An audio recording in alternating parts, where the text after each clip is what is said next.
1유월절부터 2유월절 직전까지입니다. 직전까지. 3기. 출발점은 여기 나사렛이죠. 나사렛에서 어디로 가느냐? 1유월절 되니까 1유월절부터죠. 3기는 1유월절부터 2유월절 직전까지 나사렛에서 예루살렘으로 오시죠. 6월절 결례를 행하기 위해서 예루살렘에 오죠. 유대인들은 남자들은 3대 절기가 되면 다 예루살렘에 가서 결례를 행하고 의식을 행하죠. 그래서 옵니다. 예수님은 4번의 6월절을 지내죠. 공생의 기간 동안에. 그래서 4번째 6월절은 십자가에 못 박혀 죽으시고, 그리고 첫 번째, 두 번째, 세 번째, 네 번째 6월절인데, 세 번째 6월절은 예루살렘에 오지 않죠. 베세다 쪽에 갔다가 우리가 개간할 때 봤죠. 공생의 기간. 베세다 쪽으로 가죠. 그러나 첫 번째, 두 번째, 네 번째는 예루살렘에 옵니다. 그리고 네 번째는 예루살렘에 3번 와요. 3번. 한 번 오는 것이 아니고 다른 건 한 번씩 오다가 여기는 3번 옵니다. 이렇게. 그럼 첫 번째 와서 뭐 했느냐? 성전 청결을 하셨다. 그 이야기를 이제 엮으면 되겠죠. 성전 청결했다. 성전에서 어떤 일이 벌어졌나 하면 환전소가 있었습니다. 환전하는 상을 뒤엎었어요. 예루살렘에 오면 성전세를 내야 되죠. 성전세. 근데 성전세를 누가 받냐? 대제사장이 받죠. 받을 때 딱 환전을 해야 됩니다. 환전을. 성전세로 내지 못하는 우상이 그리는 이런 돈을 안 받고, 그래서 그 성전세를 내는 돈만 받죠. 그래서 먼 곳에 자기들이 갖고 있는 돈을 가지고 환전을 해야 돼요. 환전할 때 수수료를 많이 뗀다는 거죠. 수수료. 이 부당한 상거래, 이런 것에 대해서, 이런 그걸 엎어버렸다는 거예요. 예수님 첫 번째. 두 번째는 양과 소를 채찍으로 쳐서 쫓아보냈습니다. 양과 소는 어떠냐 하면 하나님께 드리려고 가져온 거죠. 그런데 이게 검사를 받아야 돼요. 누구한테? 대제사장한테. 그럼 대제사장이 보고 일단 불합격시킵니다. 그리고 자기가 판매하는 마크가 붙어있는 그 소를 가져오면 합격을 시켜줘요. 그러니까 사람들은 가져온 소는 버리고 다시 돈을 내가지고 대제사장이 파는 그 소를 사가지고 대제사장이 와야 합격을 시키거든요. 이런 행태를 하는 소와 양을 그냥 엎어주셨다는 거죠. 그래서 성전을 청결하신 사건이 있죠. 내 아버지 집을 장사의 소굴로 하나님이 만민이 기도하는 집이다. 장사의 소굴로 만들지 말라. 이 겉으로는, 이걸 보면 겉으로는 뭐예요? 이 겉과 속은 꼭 구분해야 됩니다. 겉은 종교의식이에요. 하나님이 꽉 들어가 있어요. 그러나 속은 뭐예요? 장사입니다. 장사. 팔아서 상대방을 좀 더 속이고 돈 더 많이 받고 이런 게 속의 모습이죠. 예수님은 이걸 보고 뒤엎었다는 거죠. 겉은 다 종교의식이고 그런 거죠. 행위죠. 종교 행위죠. 나무랄 게 별로 없을 수도 있습니다. 그 보면 속을 봤기 때문에 엎었다 하는 것을 우리가 볼 수가 있고, 그러니 내적 시각이라는 것은 영적 시각이라는 것은 우리가 성경하고는 절대 뗄 수 없는 얘기다. 진리긴 진리인데 영적 진리가 아니면 성경은 진리가 아닙니다. 일반 진리는 다른 책에 다 있잖아요. 영적 진리만 성경이 갖고 있는 독특하고 유일한 내용이기 때문에 영적 진리에 대한 생각을 우리가 많이 해야 되고, 영적 진리가 영혼을 살리지 일반 진리가 영혼을 살리지 않습니다. 일반 진리는 겉을 살리죠. 육체를 살리고 뭐 경제적으로 부하게 하고, 이건 일반 진리죠. 상업 진리, 그것도 진리라고 표현하나요? 원리 그건 살리지만, 그런 건 살리지만 영혼이 살리는 것은, 영적 진리라는 것은 우리가 분명히 우리 속에 자리 잡아야 됩니다. 그래서 사람들에게 복음을 전할 때도 영혼을 살린다는 개념으로 영적 진리를 전해야 되죠. 그렇게 생각하면 되죠. 그렇게 성전 청결이 있었고, 그 다음에 니고데모가 오죠. 니고데모가 옵니다. 예수님께 나옵니다. 선생님이라 불렀고, 하나님께로부터 오신 분입니다. 고백을 하고, 하나님께서 함께 하지 않으시면 아무도 그렇게 하실 수 없나이다. 예수님의 행적을 보고 이 니고데모는 다른 사람과 어떤 차이가 있어서 왔냐 하는 거. 많은 사람들이 봤잖아요. 그 중에 니고데모는 왔다. 아니면 니고데모와 같은 사람들만 왔겠죠. 왔더라도 그 성경이 기록 안 됐더라도 하여튼 누가 올 수 있나 하면 니고데모가 뭔가 마음속에 뭔가 다른 점이 있으니까 그것 때문에 온 거죠. 그게 뭐냐면 기적을 보고 이걸 깨달았던 겁니다. 하나님이 함께 하지 않으시면, 하나님이 함께 하신다라는 것은 니고데모는 알고 있었던 거죠. 그래서 예수님께 나온 거죠. 그러니까 예수님께서 말씀하십니다. 물과 성령으로 거듭나지 아니하면 하나님 나라를 볼 수 없다라고 말씀하십니다. 그게 니고데모와의 대화입니다. 니고데모와의 예수님과의 대화다. 그게 첫 번째 6월절에 오셔서 일어난 대표적인 2가지 사건이다. 그렇게 정리를 했습니다. 예수님의 3기 첫 번째 6월절에서 일어난 스토리.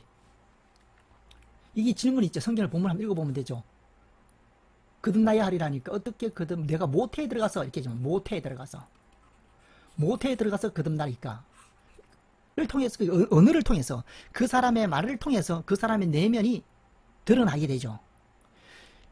그리고 거듭이라는 개념을 니고데모, 나쁜 사람이 아니죠. 훌륭한 이 니고데모도 예수님에게 일어났던 일들을 보고 하나님이 함께 하신다라고 인식할 수 있는 그 니고데모가 하더라도, 그런 니고데모라 하더라도 거듭에 대한 개념을 육적 개념만 갖고 있었다는 거죠. 그래서 어떻게 하면 모태에 들어가서 거듭날 수 있으니까 하나님께서 물과 성령으로 거듭나지 아니하면 이게 뭐냐, 영적 거듭남을 얘기하는 거죠. 육적 거듭남이 아니고. 근데 니고데모는 육적 거듭남을 생각했다는 겁니다.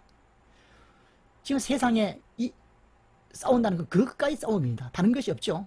세상은 육적 거듭남을 얘기하는 거고 예수님은 영적 거듭남을 얘기하는 겁니다. 육적 기준으로 살아가고 영적 기준으로 살아가는 거예요. 이 싸움이죠. 이 싸움. 세상 사람들도 다 선을 추구하고 좋은 것을 추구해요. 그 육적으로 좋은 것을 추구해요. 그렇지만 성경은 영적으로 좋은 것을 추구하는 겁니다. 그런 차이가 있다라는 거. 우리가 세상에서 복음을 전하는 것은 그 가장 굵은 것 중에 하나가 그거다라는 겁니다. 교회에서 전해야 할 내용도 그거죠. 육적으로 전해서 육적으로 사람 모이고 육적으로 잘되고 그게 교회인 양 이렇게 오도하면 안 되는데 그런 교회가 꽤 있다는 거죠. 그렇게 하면 안 된다.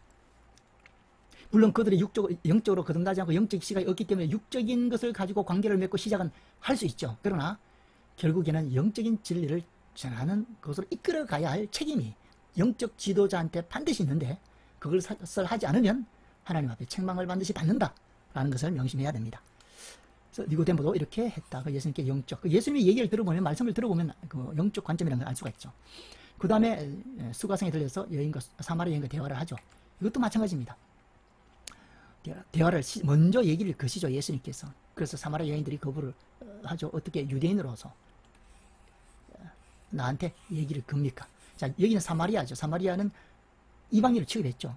북이스라엘이 멸망하고 난 뒤에 아수르가 혼혈 정치를 써서 사마리안이 되지 않습니까? 그러나 남유다는 그대로 포로로 잡혀갔다 그대로 갔죠. 그래서 남유다 사람들은 북이스라엘, 사마리아 사람들을 하나님의 성기를 민족으로 취급하지 않았죠. 그래서 상종하지 않는데 이 유대인 남자가 와서 말을 거니까 어이구 그 얘기를 한 거고. 그리고 이제 물 좀 달라 그렇게 하고 이렇게 말합니다. 내가 주는 물을 마시는 자는 영원히 목마르지 아니하리라. 벌써 나왔지 않습니까? 영원히 목마르지 아니하는 물이 어디 있겠습니까? 물질적인 물은 없습니다. 영적인 영역의 물입니다. 영적 영역의. 그러니까 그런 물이 있으면 나를 주소서 이렇게 하는 거죠. 모든 사람들이 그 영적으로 목말라 하고 있는 거죠. 사슴이 물을 찾듯이 겉으로는 살찌고 만족할지 몰라도 그 영혼은 질식돼 있고 갈급해 있고 목말라 하고 있는 거죠. 그런 물이 있으면 나를 주소서 그렇게 얘기했고, 그리고 남편을 데려와라. 그 남편이 뭐 없다라고 얘기하는 겁니다. 남편이 없다는 말이 옳다. 이것도 영적인 거죠. 이 여인은 육적 남편에게 영적 필요를 만족하려고 노력했던 것으로 보입니다. 그러니까 남편이 왜 없겠습니까? 있겠죠. 그러나 그것은 없다라는 거, 있어도 있는 게 아니다. 그게 네 말이 옳다라는 겁니다. 네 남편이 아니니, 지금 있는 자도 그 남편이 있는 거죠. 남편이 있는데 네 남편이 아니니 네 말이 참되다. 이 말은 영적 내용에 의해서 이해할 수 있는 거죠. 영적 필요를 채워줄 수 있는 남편이 아닌 네 말이 옳다라는 거죠. 그 얘기를 한 거죠. 자, 그리고 이제 결국 예배에 대해서 가르칩니다. 하나님은 영이시니 예배하는 자는 영과 진리로 예배할지라. 이것도 영적이죠. 모이고 찬양드리고 육적으로 모이고 입으로 찬양하죠. 육적으로 찬양하죠. 그러나 그 속에 영적인 것이 담겨 있어야 된다 하는 것을 우리가 알 수가 있습니다. 거기까지 확인하죠. 첫째는 겉으로 확인해야 되고, 겉이 필요 없다는 얘기가 아닙니다. 겉이 필요하죠. 두 번째는 속도 확인하고 참과 거짓을 구분해야 되는데, 사람들은 속은 안 보고 겉만 보고 판단하고 그것이 기독교인 양 주장하니까 오도되고 혼란에 빠지는 거죠. 속까지 봐야 되고, 이 속을 예수님뿐만 아니라 에스라뿐만 아니라 종교개혁한 사람뿐만 아니라 선지자들뿐만 아니라 모든 믿음의 사람은 속을 기준으로 책망하기도 하고 칭찬하기도 했는데도 불구하고 겉만 가지고 판단하는 것은 기독교의 수박 겉에 머무는 거죠. 성경을 제대로 좀 읽어보면 되는데 그냥 몇 번 읽고 만단 말입니다. 그게 아니라 깊이 있게 묵상을 해야 된다라는 겁니다. 아까 예수님의 시험 받았을 때 예수님이 그 진리를 깨달은 그 지점까지 가고 나서 성경을 봤다고 얘기해야지, 그냥 성경을 겉핥기로 읽고 나서 성경이 있다, 그거는 아까처럼 두 번째 시험처럼 마귀도 그 정도는 할 수 있습니다. 하나님 지켜주실 거다, 뛰어내리라, 보호할 거다, 마귀가 한 얘기거든요. 마귀가 하나님의 말씀이 있는 것을 가지고, 성경이 있는 걸 가지고 마귀가 성경의 얘기를 한단 말입니다. 그럼에도 불구하고 마귀는 하나님의 성경의 의도대로 하지 않고 오히려 사람의 영혼을 망하게 하고 죽게 하는 역할을 하기 때문에 우리가 그것을 분명히 구분할 수가 있어야 된다라는 겁니다. 조금만 신경 쓰면 그건 구분할 수 있는 건데 신경을 안 써서 그렇죠. 성경을 읽고 조금만 더 깊이 있게 속까지 가면서 우리가 말씀을 묵상해야 한다는 겁니다. 그 다음에 이자가 이르되 메시아 곧 그리스도 하나님이 오실 줄 내가 아노니 그가 오시면 모든 것을 우리에게 알려주시리라. 예수께서 이르시되 네가 말하는 내가 바로 그다, 내가 메시아다 라고 얘기하는 거죠. 자, 그 다음에 어디 가느냐, 여기 가나로 갑니다. 아까 첫 번째 기적을 행하신 곳이죠. 이번 데 가서 왕의 신하의 아들을 고치죠. 가버나움에 있는 왕의 신하의 아들을 고칩니다. 그리 하인들이 뛰어나와서 말하기를, 예수님께서 말씀하시는 그 시기쯤에 가버나움, 지금 가나에 예수님께서 계시는데 가버나움에 있는 왕의 신하의 아들이 나았다라고 얘기를 하는 스토리죠. 그 다음에 어디 가느냐, 여기 이제 나사렛에 가십니다. 여기서 배척을 당하십니다. 어떻게 배척을 당하시냐, 구약 이사야를 펼쳐서 말씀하십니다. 주의 성령이 내게 임하셨으니 눈먼 자, 가난한 자, 눌린 자 자유케 하리라. 이런 구약의 61편, 이사야 61편의 말씀이죠. 이 말씀을 읽을 때까지는 사람들이 괜찮았겠죠. 읽고 이 말이 오늘날 너희 귀에 응하였다, 오늘날 이루어졌다, 나다라는 영이 들어가 있죠. 예수님이 나다. 그러니 이 말을 듣고 유대인들이 펄쩍뜁니다. 자기가 성경이 얘기한 그 메시아라고 펄쩍뛰는 거죠. 그 사람들은 뭐 요셉의 아들 아니냐, 육적 관점이죠. 저거 보니까 저거 어릴 때부터 코 올리고 저기 있었는데 요셉의 아들인데 무슨 하나님의 아들이라 그러냐. 영적 시각이 없을 때는 그렇게 볼 수밖에 없죠. 그러니 예수님께서 말씀하십니다. 엘리야 시대 때 믿지 않으면, 믿음은 영적 지식에 근거합니다. 본질적인 믿음은. 그래서 하나님 말씀으로, 믿음은 들으면서 나오고 들으면 그리스도 말씀으로 말미암는다. 믿음은 보는 데서 생기는 그것은 참 믿음이 아니죠. 보이는 육적 시각에서 보이는 것으로 생기는 믿음은 그것도 믿음인데, 그것도 믿음이죠. 그러나 성경이 말하는 믿음이 아니다. 그것도 참 믿음이라 할 수 있어요. 육적 관점에서는. 그러나 성경이 말하는 믿음 아닙니다. 우리가 참이라는 단어를 쓸 때는, 성경이 말하는 믿음을 참이라 쓸 때는 참 믿음이 아니라는 거죠. 이 언어라는 것이 그 의미를 파악하고 전달해야 되고 또 그 개념을 알고 받아들여야겠죠. 그렇게 정확히 표현은 성경이 말하는 믿음은 아닙니다. 요셉의 아들이 아니냐, 그 외적 시각으로 가졌기 때문에 받아들일 수가 없는 거죠. 그러니까 믿음이 없음을 예수님께서 꾸짖으시면서 무엇을 얘기하냐면 엘리야 시대 때 사렙다, 사르밧 과부거든요. 똑같은 표현입니다. 사렙다 예언관 보내심을 받았다. 또 나만 장군, 그 당시에 많은 사람이 문둥병자 걸렸지만 나만 장군만 치료받았던 것은 이렇게 믿음이 있었기 때문이다 라고 얘기하고, 너희들이 믿음이 없다 라고 책망하자 이들이 더 화가 나가지고 예수님을 벼랑 끝에 밀쳐버리려고 합니다. 그때 예수님께서 그 사람들 사이로 유유히 빠져나오셔서 가버나움으로 가시는 스토리가 나사렛에서 배척당하신 스토리다. 그래서 제 생각에는 이 부분을 일단 제 강의는 샘플로 들으시고 본문을 읽고 성경에서 깨치는 구조를 잡아주잖아요. 내용의 구조를 잡아주잖아요. 백그라운드를 잡아놓잖아요. 그러니까 그 속에 주축들이 세워지면 나사렛에서 배척당하심하고 간단한 스토리텔 스케치를 배우면 그 다음에는 성경을 읽어서 스토리를 자기 나름대로 정리할 필요가 있죠. 아니면 요대로 정하더라도 자기 표현으로, 자기 말로 외워놓는 게 좋겠죠. 자, 그렇게 하고 이제 어디로 가느냐? 이제 가버나움으로 가시는데, 이때 마태복음서 생략된 부분, 마태복음 4장 12절 13절에는 가버나움으로 가시는 일이 기록되어 있습니다. 그러나 1절에서 11절까지는 아까 우리가 나눴던 것처럼 마귀의 시험 이야기가 기록되어 있죠. 그리고 마귀의 시험 받으시고 마태복음은 바로 가버나움에 가셨다라고 기록했죠. 그러면 지금까지 공부했던 이 이야기가 생략된 겁니다. 12절에 가버나움에 가셔서 천국이 가까워봐, 회개하라, 천국이 가까웠다, 이렇게 말씀을 하셨고, 그러면 성령 정글, 니고데마의 대화, 수가성 여인과의 만남, 가나에서 왕이 신의 아들 고침, 이런 사건들은 마태복음에서는 생략됐다. 그러나 다른 복음에서 있겠죠. 이렇게 우리가 예수님의 생애를 엮을 때 이런 사복음서를 이런 식으로 정리했구나 하는 것을 우리가 눈치챌 수 있는 본문이죠. 이렇게. 그렇게 해서 이제 가버나움으로 가셨고, 자, 이때부터 이전까지 사역하고, 자, 사적인 생애가 있고, 그 다음에 공적인 생애가 있죠. 이 공적인 생애를 또 이렇게 나누어라 그러면 여기입니다. 지금까지는 약간 서론적인 부분, 지금부터 이제 본격적인 사역이 이루어집니다. 다시 예수님의 생애를 두 부분으로 나누라면 사적인 생애, 공적인 생애 이렇게 나눌 수 있고, 세 부분으로 나누라 그러면 사적인 생애와 공적인 생애 중에 가버나움에 도착하기 전까지의 사역을 하나 나눌 수 있고, 가버나움부터 3기 가버나움부터 이제 본격적인 사역 이렇게 또 나눌 수 있다는 거죠.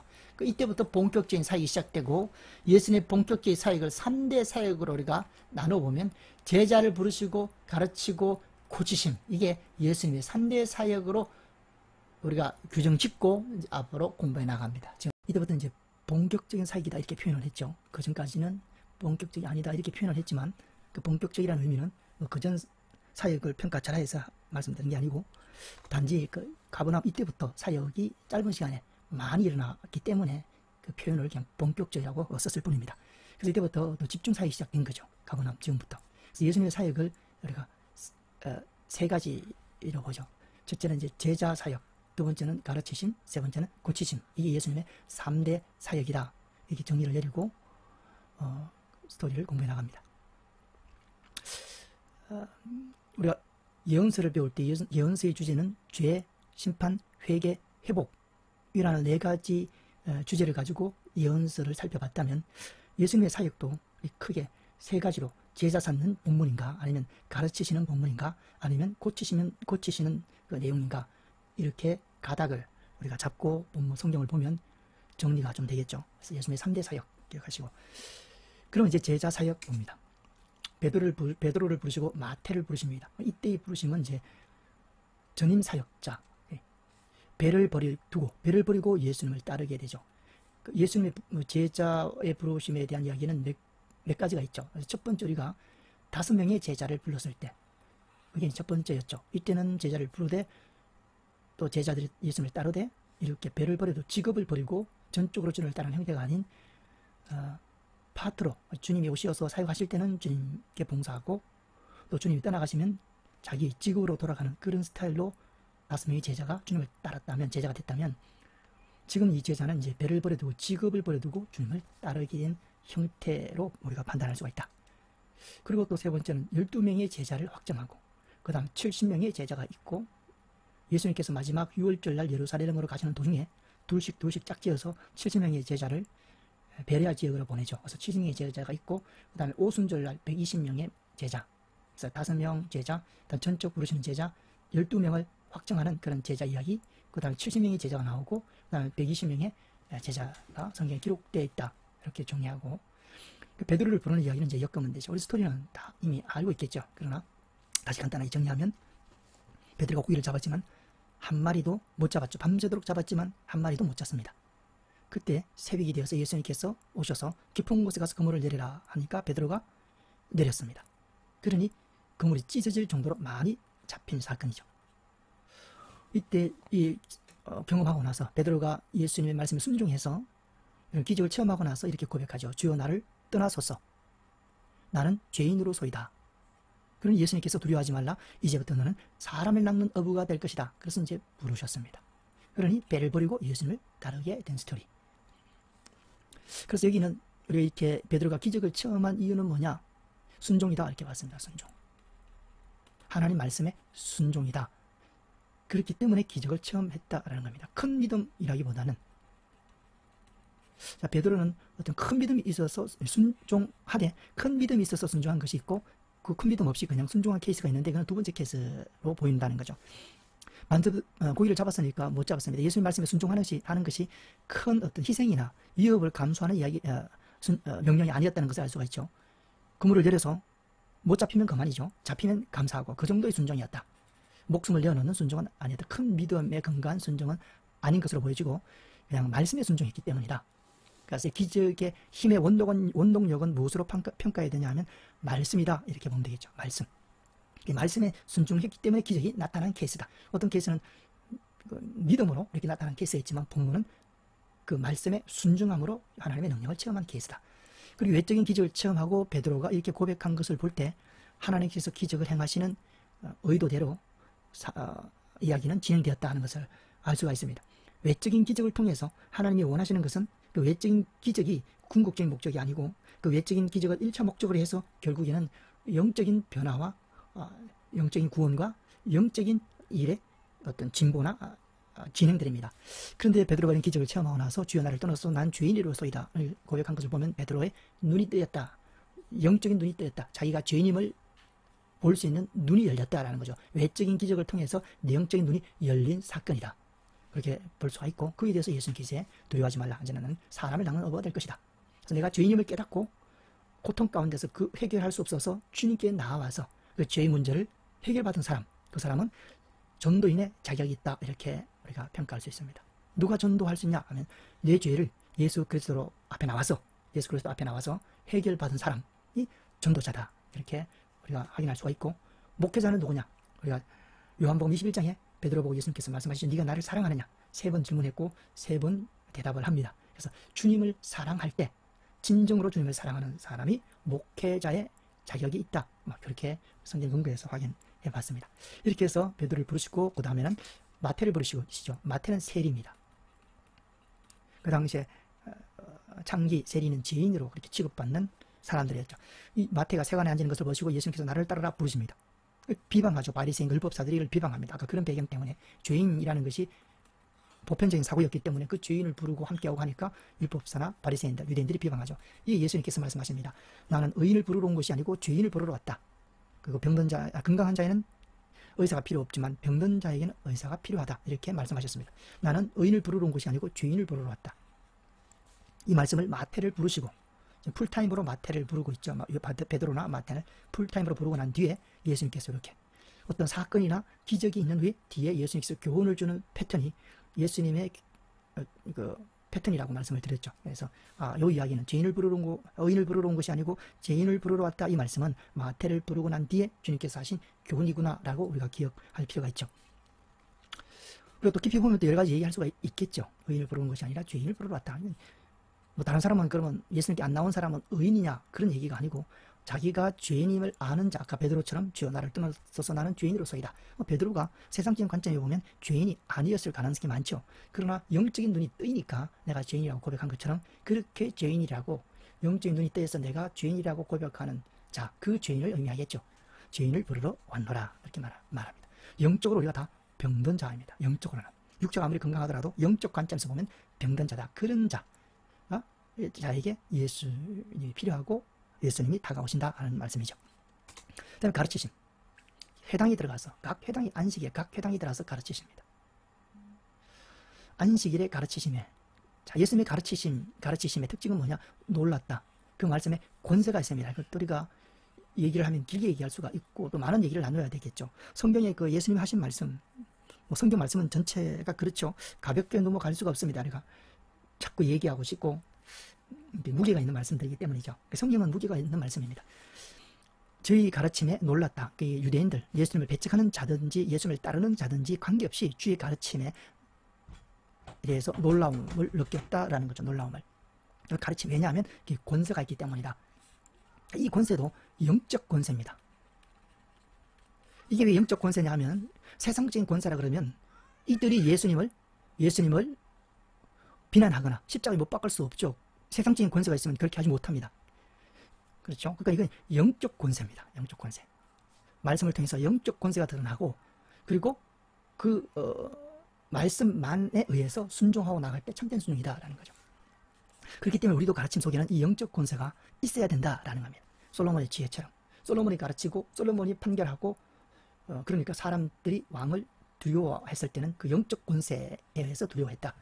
여로보암 왕을 사람들이 두려워했겠죠. 그거는 물리적인 권세에 의해서 세상적인 권세에서 사람들이 두려워한 거고 솔로몬에 대해서 백성들이 두려워한 것은 솔로몬이 그 폭군이 아니지 않습니까? 그럼에도 불구하고 두려워한 것은 영적 권세 때문에 두려워한 거다. 이런 차이점을 우리가 알아야 되고, 이게 지금 뒤섞여가지고 교회가 주님의 영적 권세로 사람들을 순종시키고 그렇게 리더십을 발휘해서 나가는 건지, 아니면 교회가 세상 권세에 의해서 사람들을 순종시키고 나가는 것이, 이게 뒤섞여 있어서 혼용되어 있는 거죠. 혼탁되어 있는 거죠.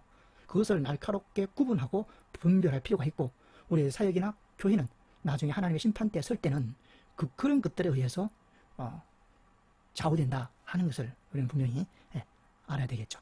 그래서 우리 가르침 속에는 영적 권세가 들어가 있어야 된다. 그러면 이게 뭐냐? 내적 관점이라는 거죠. 내적 시각, 솔로몬 지혜처럼 그 내적 관점에서 생긴 지식, 판단, 그런 것이 바로 영적 권세와 아주 밀접한 관계가 있다, 이렇게 보는 겁니다. 그래서 우리가 큐티를 그런 식으로 하게 되죠. 하나님의 심판은 결국 내면을 보고 심판하는 거죠. 내면을. 외적인 것을 심판하더라도 외적인 행동 속에 내면이 드러났기 때문에 그 외적인 면을 하나님은 근거를 잡고 심판하시는 거죠. 핵심은 내면이다, 내적이다 하는 것을 우리가 기억해야 되겠습니다. 그 다음에 이제 귀신을 쫓아내십니다. 고치신 가운데 귀신을 쫓아내십니다. 귀신을 쫓아낸 장면이 여러 군데가 있죠. 복음서에. 누가복음 4장에 기록된 이야기는 귀신 들린 자가 예수님 앞에 나와서 당신은 우리와 무슨 상관이 있나이까? 당신은 거룩한 자니이다. 하나님의 거룩한 자임을 압니다. 예수님. 유대인들도 잘 인정하지 않았던 부분인데 귀신은 인정을 하죠. 라고 예수님께 말하자 예수께서 조용하고 이 사람에게 나와라. 귀신 들린 자가 자꾸 얘기하니까 스탑시켰습니다. 말하지 마. 시끄러워. 조용해. 하고 그 귀신을 쫓아내셨던 사건입니다. 그 귀신이 얘기할 때 이렇게 귀신의 말을 봉쇄하면서 쫓아내기도 하고, 그러나 그라사 쪽에 갔을 때는 또 귀신의 말을 듣기도 하고 귀신의 요구를 들어주면서 쫓아내기도 한다. 굉장히 다양하다. 우리가 예수님이 귀신을 쫓아낸 것에 대해서는 100% 우리가 믿고 있어야 되겠지만, 그러나 그 방법은 꼭 이런 방법이 아니다라는 겁니다. 인간의 어떤 방법으로 예수님의 능력을 가두거나 제한시키면 안 됨을 우리가 성경을 통해서 배워야 되겠죠. 예수님의 어떤 귀신을 쫓아내는 그 다양한 케이스 중에 하나다. 그리고 귀신을 쫓아내는 약속. 그래서 예수님이 귀신을 쫓아내십니다. 그 예수님이 또 죄를 사십니다. 뒤에 나오겠죠. 예수님에 대해서 우리가 또 아는 것이지만 또 성경을 통해서 다시 확인하고 배워가는 거죠. 귀신 물리치기 위해서는 예수님의 이름을 우리가 사용하면 되겠죠. 예수님이 귀신을 쫓아내니까. 그다음 중풍병자.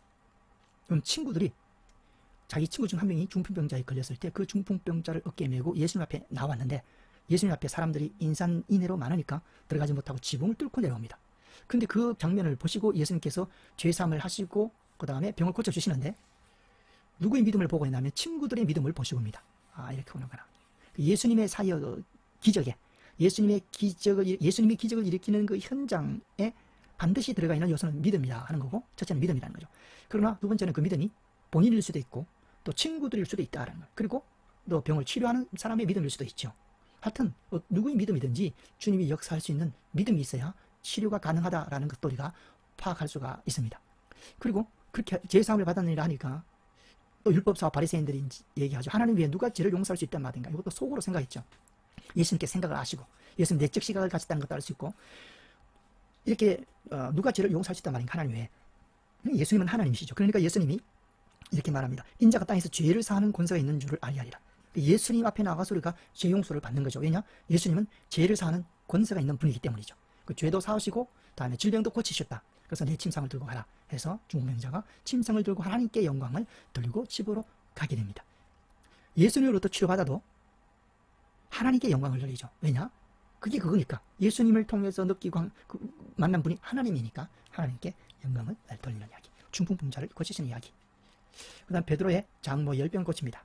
이것도 예수님께서 장모의 손을 잡고 이렇게 고치십니다. 예수님이 병을 고치는 것, 아까 말씀, 귀신을 쫓아내는 것은 분명하지만 방법이 다양한 것처럼 예수님이 병을 고치시지만 그 방법은 굉장히 다양하다 하는 것을 알 수가 있습니다. 실로암 목가에서 눈을 씻고 치료받은 그 소경 고치는 성명도 예수님께서 침을 땅에 뱉어서 흙을 이겨서 눈을 발라서 저 실로암 목가에 가 씻으라 해서 눈을 뜨게 하죠.